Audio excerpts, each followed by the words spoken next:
And what I'm going to do is kick off the debate to the three of you before, while you're thinking about various questions, which is this one, is if you live by the sword, do you die by the sword? What are the limits of people getting involved, psychologists, in the media? Because somebody raised it earlier about Big Brother. How far should we go and what should we claim to do? So over to the three of you.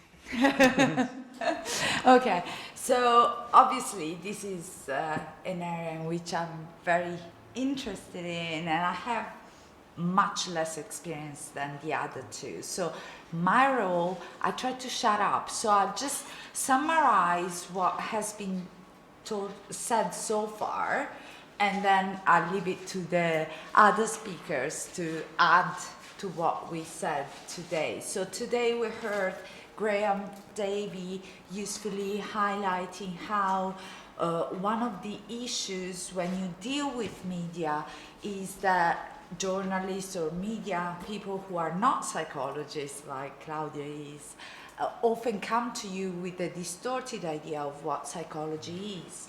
So it could be that the relationship and the communication with these people is distorted by those different kinds of expectations. Then we heard Peter Bull that related his first kind of hiccups when dealing with media and the worries that we all share when dealing with media that have to do with the misrepresentation of our research. So the fact that journalists or media might not represent our research in an appropriate and accurate way, and on the other hand also the politicization, did I say it right, of our messages. So the use or the perceived use of our work for political purposes to make a political point. Okay, so these are the issues that I identified before, and I'll leave it to the others to add to that. Forward to Daniel. So to answer your question, I personally always try and stay within my expertise. So when the journalists, as Cameron rightly said, they come at you with a whole range of questions and they try and push you on different issues. At least personally, definitely with conspiracy theories, it can be seen quite newsworthy. So you do get a lot of interest. So I try and stay within my limits. So when I say something, I know it's accurate. And it can be quite awkward when you have no idea, and I feel the urge to try and fill the silence with something and to, in essence, not seem like to feel like the expert, but I try and be empowered to say, I don't know. That's a really interesting question, but I can't answer that specific one, and try and turn it to something I can do. So that's something I think is, I try and stay within my expertise.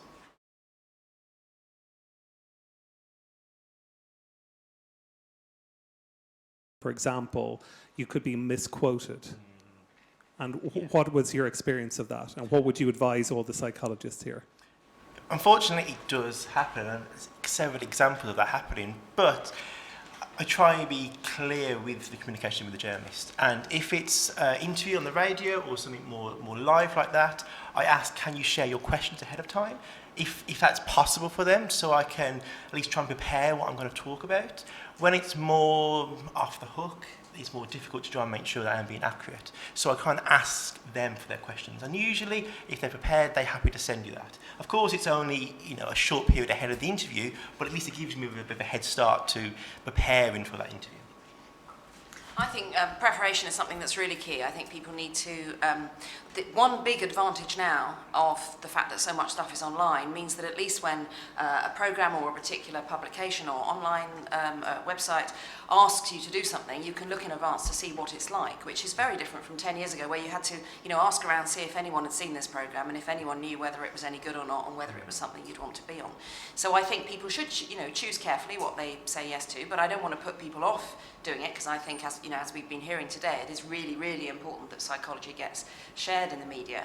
But I think preparation is really key, because what you can do then is you can look at the program or read the website to see what kind of thing it is and to see how seriously they might be going to take what you're going to say. And if you think you won't get any chance to say something that's meaningful, then say no to it and don't do it. But if there is some chance to do it, then I'd say take that opportunity and think in advance about what it is that you really want to say. One kind of agreement I made with myself years ago was when, you know, obviously I'm on both sides of this because I'm presenting programs and interviewing people all the time as well as being interviewed.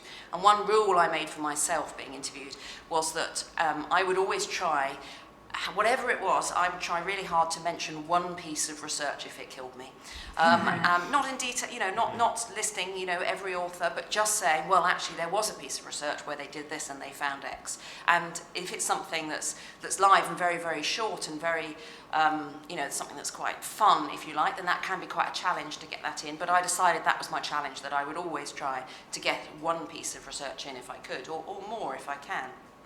And I think, to pick up on something you said, the whole question of expertise and whether it's in your area or not is interesting. And I think it's right not to talk about things you don't know about and to agree not to do those. I think occasionally there's a tendency that I sometimes find for people to define very narrowly what they count as their area. And if it wasn't the subject of their PhD, then they will say that's not their area, when in the bigger world it really is their area. It's just that another person did that. And we, anecdotally, this is only anecdotally, I do not have research to back this up, but lots of people I know have found this, have found that when they get in touch with people, women are more likely than men to say, well, this is not my area, and to refer them on to somebody else, often a man. If you're, you know, trying, you know, we think it's really, really important to hear from women as well as men, then that can be difficult if people don't feel it's their area. So I'd say don't define your own area too narrowly, because if it's something aimed at a very general audience, you still do know loads about this compared with other people. Okay.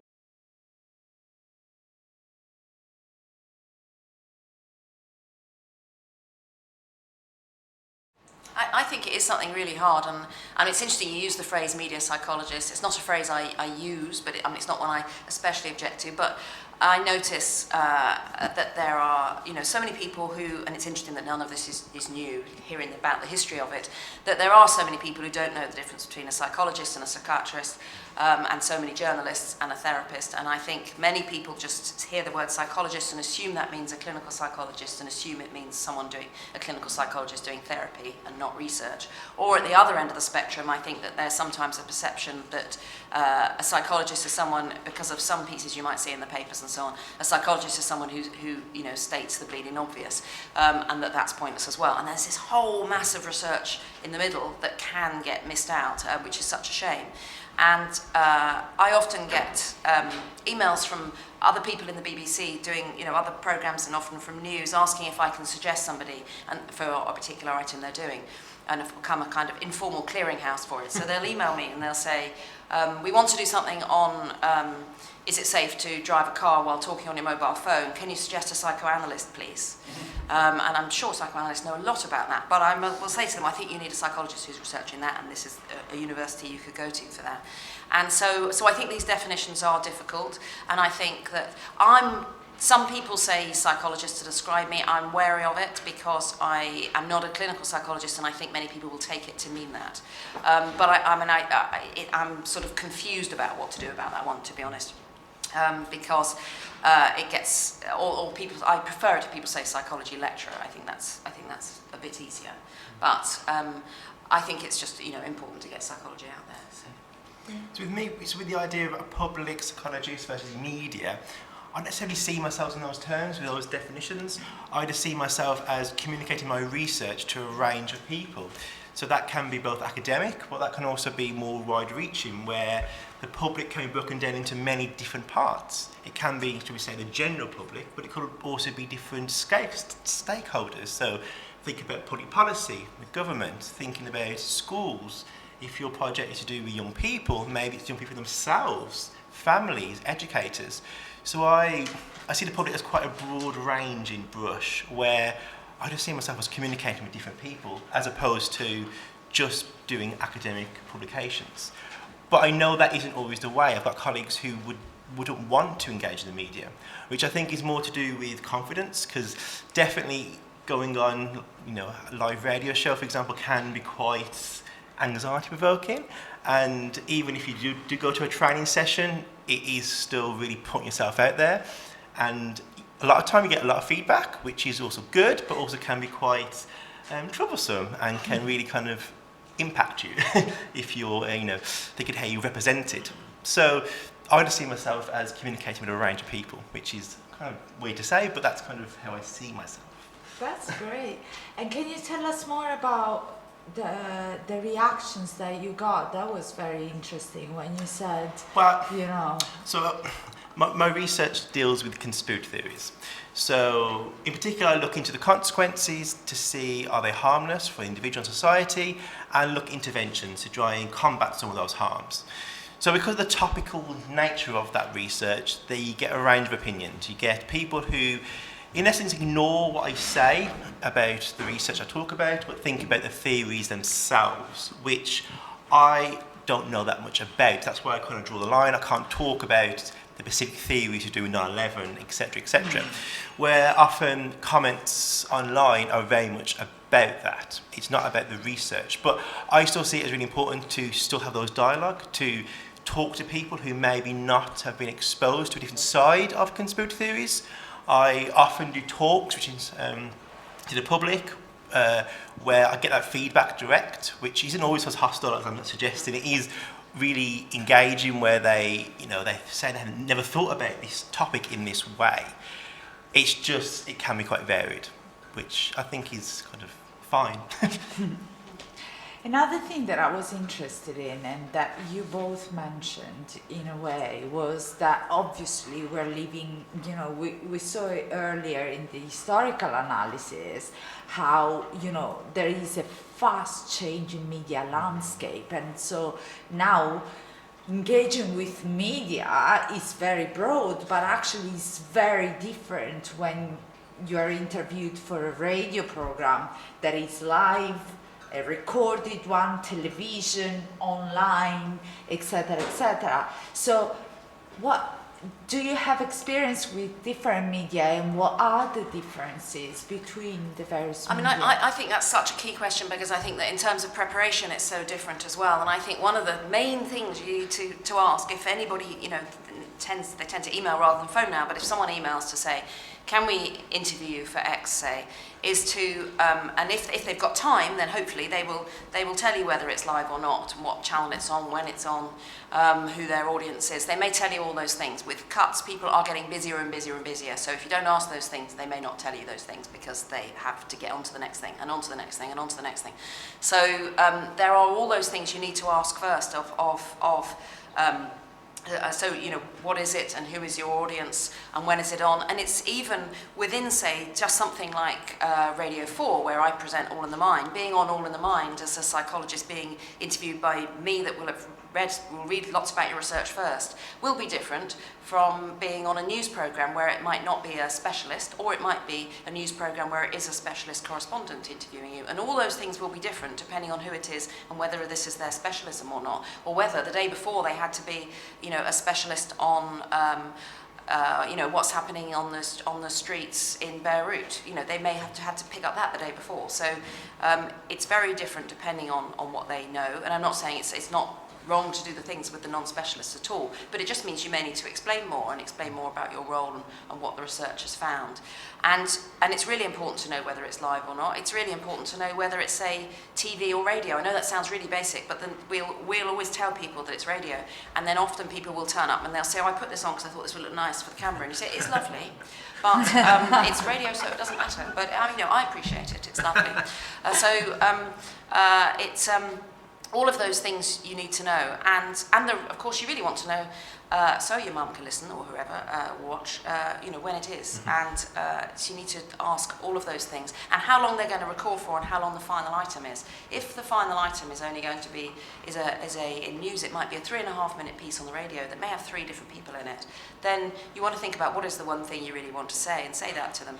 And if they ask you the question again, that seems like the same question, it's because they're asking it again. To try and, in the hope that you might say it better, in fact, because you're kind of in it together, because only a tiny proportion of interviews are there to catch you out. If you've fiddled your research and and it's been very public and you're invited onto Newsnight, then I think you'll have a hard time if that's what's happening. That's so unlikely that most interviews, they want to get over the information and get the information from you, and so you're kind of in it together, and they want you to do really well. So even when there's a debate, people I think sometimes think, oh, what they're hoping is that I'll fall apart. It's not what we're hoping at all. We're hoping that both of them will do their best performance ever at explaining this for a general audience in a way they can understand.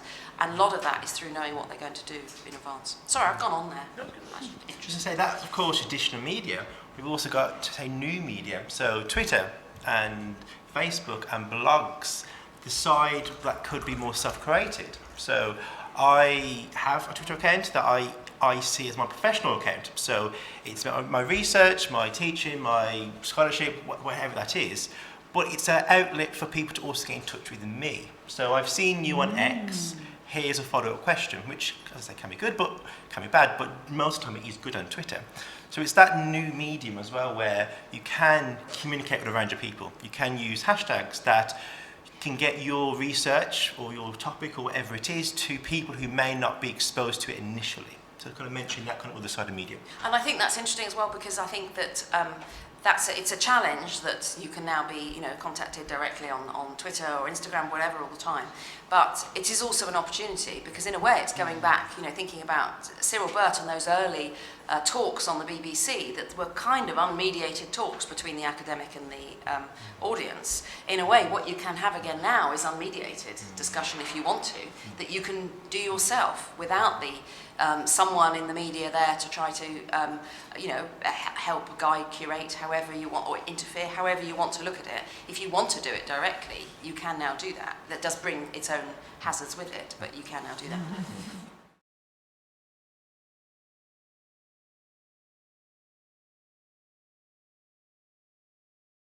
Yeah, I mean, I think in a way one of the things that's been the most challenging that I've done, but also most satisfying. My favourite thing ever is presenting All in the Mind, because it started in 1988, 30 years ago. I didn't work for it then, but I did hear it then as a sixth former who was thinking about studying psychology, and I used to be really interested and was already interested in radio and thought, wouldn't it be amazing to do that one day? So I can't believe that I got to do the exact thing I wanted to do.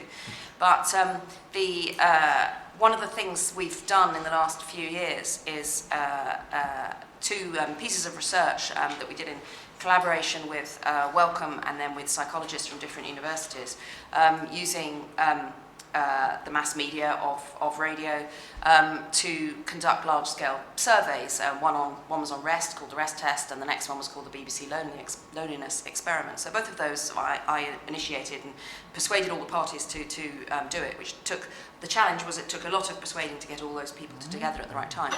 And the challenge is to get something that's psychologically meaningful in research terms for the researchers who are doing it, as well as engaging for the audience, and something that leads to programs that have been really interesting that we've made afterwards, and series we've made afterwards.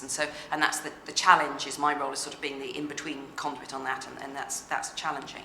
But it has been so satisfying, because the first one, 18,000 people took part from 135 countries, because we did it broadcast it on the World Service as well.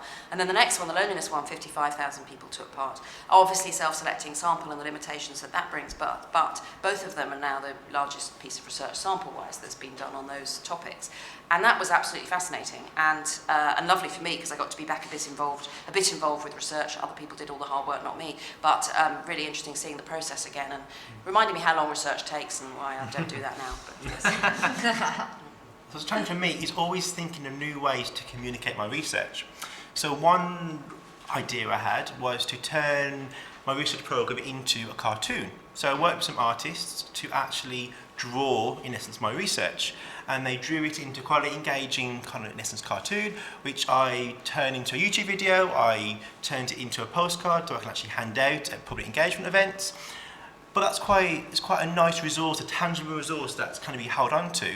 And because it's a little bit different with the cartoon, it's a bit more engaging than maybe just my 500 words on why my research is important. And because it worked so well the first time, I built it into my grants. So a recent grant I had, one of the outputs is interactive cartoon. And so in essence, someone drew it, and it's kind of just a real 1 minute long, just kind of introduction to the research that should hopefully be kind of a stepping stone for people to learn more about it. So it's quite satisfying to think of something new and to actually get an artist involved, to draw it, and then for it to see the actual final product. And it's amazing how something like that gets shared as well, isn't Yeah, it? And that so many people see it. And so we did animations with both of these, and postcards. Don't people love postcards? It's amazing. But we did animations with both of these, and it was really interesting because one of the animations, and this amazing graphic designer did it, and it was about, it was to launch the loneliness experiment, and it was about loneliness and health, loneliness and whether loneliness is bad for your health or not. And in it, I explained, problems about causation versus correlation. And you'd think, oh, that would be something a bit complicated to explain in that. So I wrote quite a complicated thing, and she just did these amazing pictures to go with it. And so many people saw that compared with if I'd written something about it, or even just done it on the radio. So many people see it. It's amazing. So I think New Ways is brilliant.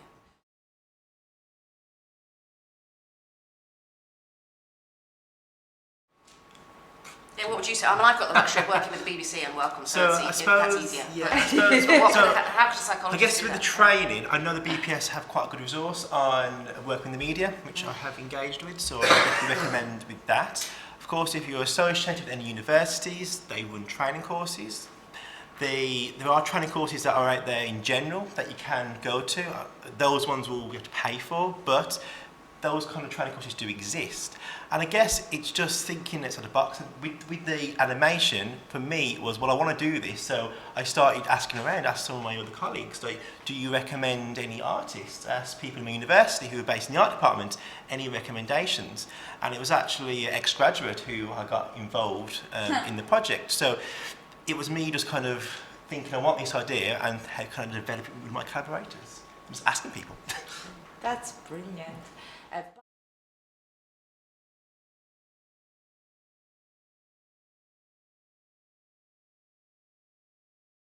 Whatever it is you're talking about, people will ask that. So people ask me a million times, do I ever feel lonely? And how do I rest? I go on about gardening for rest and then get back to the research and say, well, I find it's gardening, but actually that's not what we found. Most people said X. Yes. But so as you say, you're doing that thing of deflecting what it is. Yes. And I think it is difficult because I think there is, particularly with podcasts, I think, and the whole trend for those, I think there is a fashion for things to become things are becoming more informal, and so because of that, it's more personal. And so the idea is they're trying to make everyone seem more like an approachable, real person. And in one way, it'd be nice if psychologists were seen as approachable, real people as well. Yeah. But I think I agree. It's very difficult if the whole thing gets personal. Then what you've got to keep doing is trying to Push it back. defer it back to answer quickly that bit, but then get back onto. But what's really interesting is that everyone else is completely different, or the same, or that. Thank you. There was actually 2-3 years ago, there was a symposium at the ISPP, that is the International Society for Political Psychology.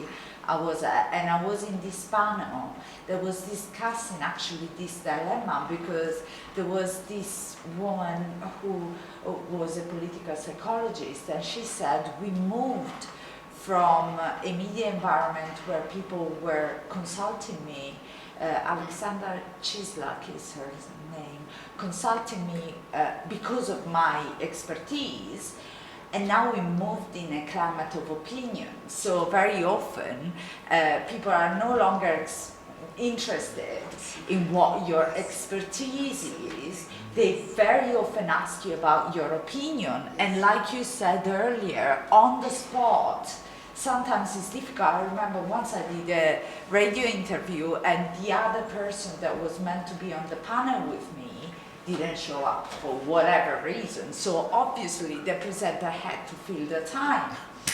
And he starts asking me what's my favorite program on television and stuff, and I'm like, okay, I don't know, I wasn't prepared for that, but it's MacGyver anyway, I loved it.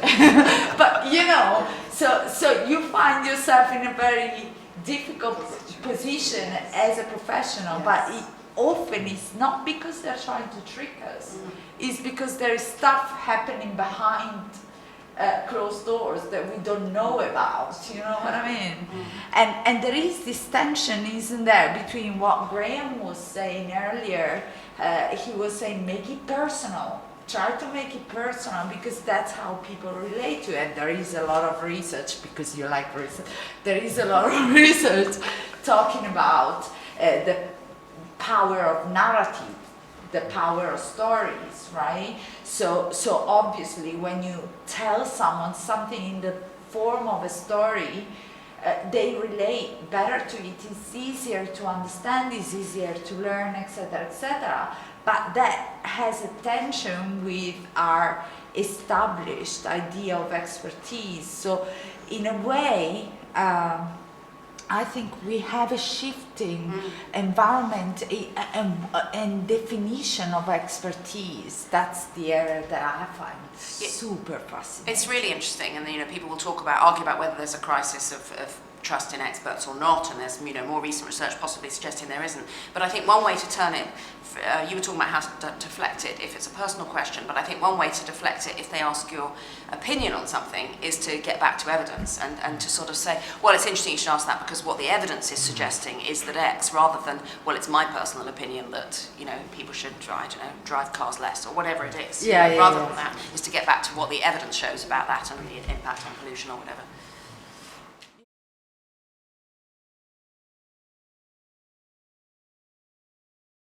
One of the things that the Science Media Centre has been working on and has worked on successfully since the last election is that there's this purdah period just before, that you're maybe referring to, just before elections, where as well as civil servants not being allowed to speak about things, sometimes universities will believe that anything that's funded by a research council, that those people aren't allowed to speak. And so there were lots of scientists who were being told by their universities that they couldn't speak about their own research because it was funded by a research council and because it was these few weeks before the election. And they successfully have had agreements, which they've now sent out to, last week they sent this out to all journalists and they sent it to every press officer at every university, to say that this isn't aimed at stopping people talking about their research, and that its aim is about stopping people talking about politically motivated things, but it's not an aim of stopping scientists talking about their research, and that it is allowed, and that people shouldn't be afraid of that, and that press officers should be advising people this time not to be afraid of that. So the Science Media Centre, and there's lots about this on their website, it's really interesting. The rule they've put on there lots of guidance and rules for people that I would advise looking at if people are worried about that.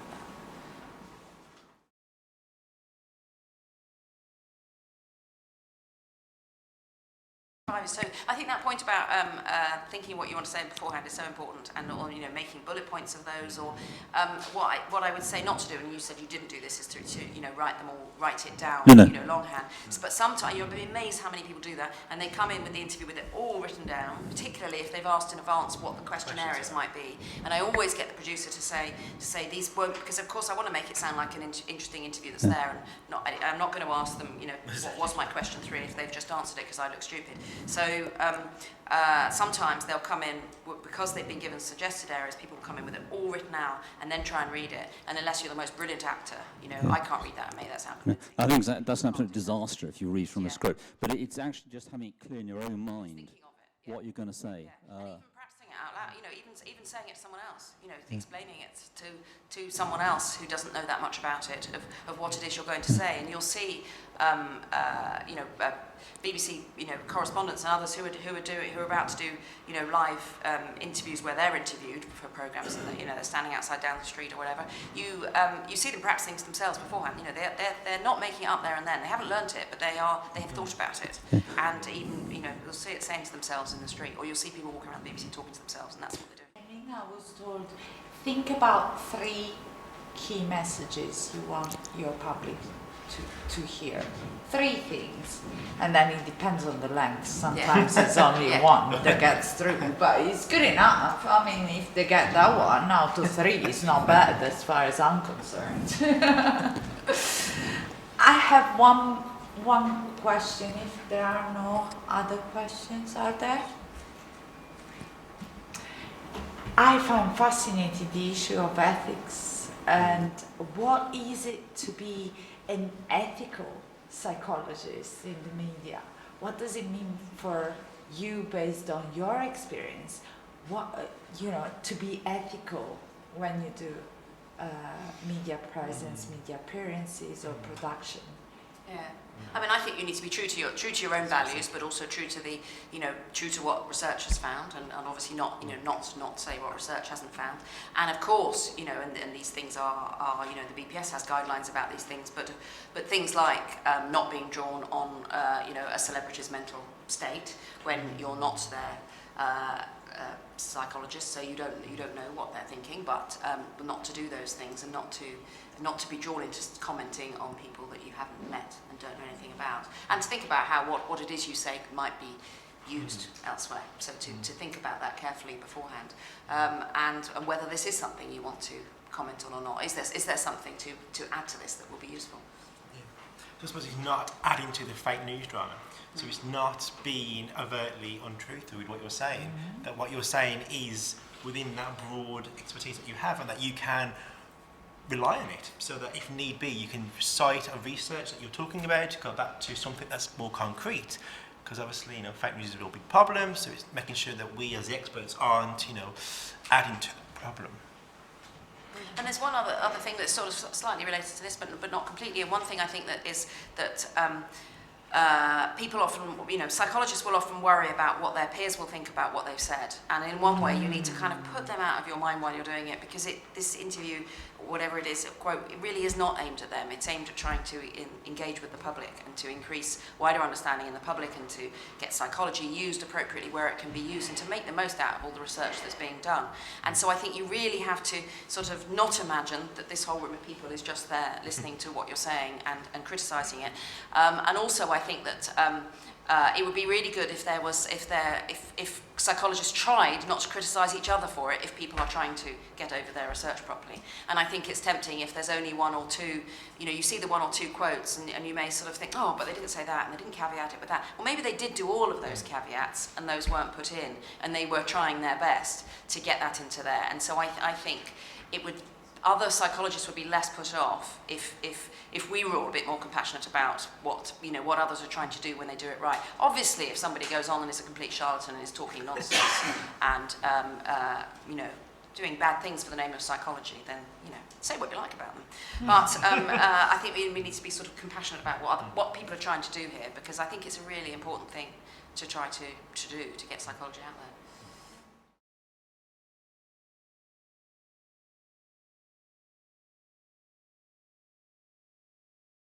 I mean, obviously, I think you should try not to keep reliving those worst moments and not ruminate over that worst moment, think about all the bits you did get right. Sometimes it's just that it goes so fast, and that you didn't think you got to say all the things you meant to say, because it's kind of over like that, particularly if it's live. It's just gone. And that's not your fault. So I think compassion for yourself in those circumstances as well. Obviously, if it's something written, if it's something online, then you can try to, and it's inaccurate, then do try and get that changed. People will be... journalists are often open to that. If it's online, they can change it if it's something that is inaccurate, and they don't want to be inaccurate. So it might be that they got it wrong. It might be that something in the press release wasn't right, and you may not have seen that. So that's what I would say. And it's usually not as bad as you think. I usually think I've done an absolute terrible job. And then I hear feedback from others, my colleagues, family, and they say, oh, that was really good. That's it. So it's that self-perception as well. I always, sometimes I feel, that was good, but sometimes I feel that was bad. But it's that perception of yourself versus what others see of you.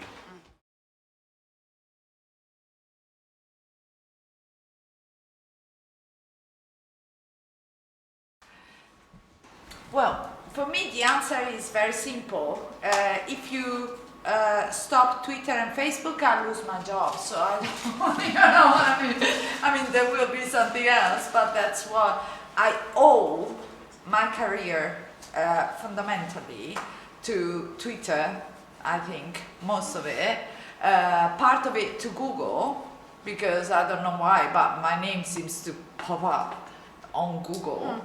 So I really have my fingers crossed that they don't disappear, otherwise I disappear as well. That's all I can say. But I know what you're saying, but I want to stress that there are loads of positives to engaging with social media. Dan and I met on social media first. I think before we met face to face, we met on Twitter. So I can't be too critical because I actually would be an hypocrite. Well, I suppose it's a good example of showcasing how the news has changed and how we get our news has changed. Where it was once hidden behind editors and the news we got was edited, which meant that we could trust it in essence. Whereas today, we're all editors, we all can have our own blogs, we can all have our own social media accounts that can look legitimate, which can be a flourishing ground for misinformation, fake news, conspiracy theories, where if people may be lacking the skills to realise, well actually this isn't a reputable source, it isn't the newspaper, it is a blog post that is presenting fake news, you may get swept up in it. So that's a good example really of showcasing how we have changed how we get our news nowadays and how it can become quite murky. So it's understanding those skills of how to realise what is truth and what is false. So looking at the sources, the headline, does it meet your biases, etc., etc. And I think there is some really interesting work now from psychologists, like say Sander van der Linden at Cambridge, who's doing really interesting work on fake news on social media and how to.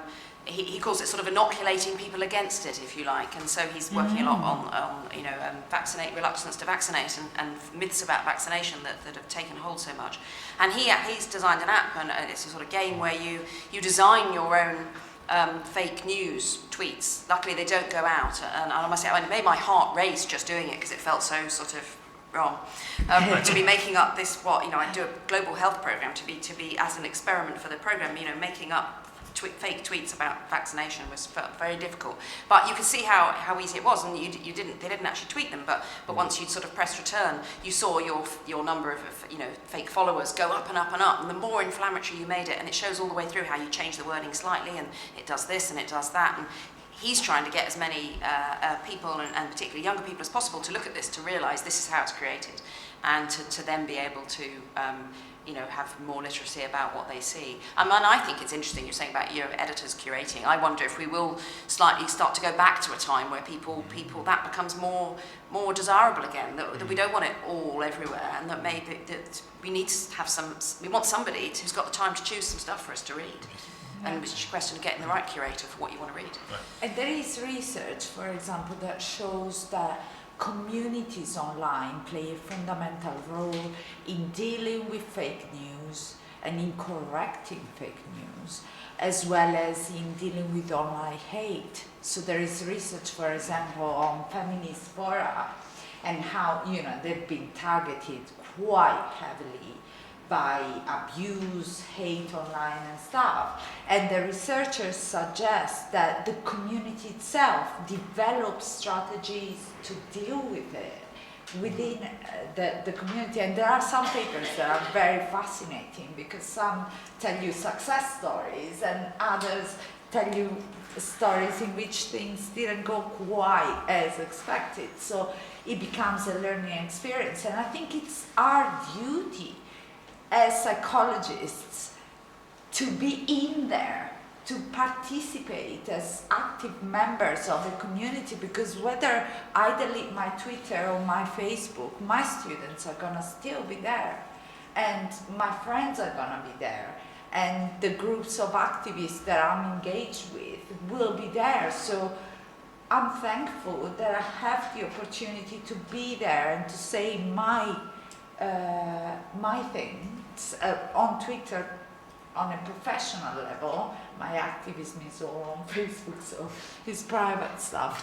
But you know it because we're friends. But yeah, so I think as a professional psychologist, as a professional social psychologist who's interested in media, I have a duty to be there.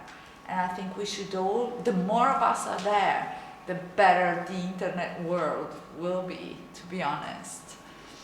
That's a quote. We need to hope for it to get better.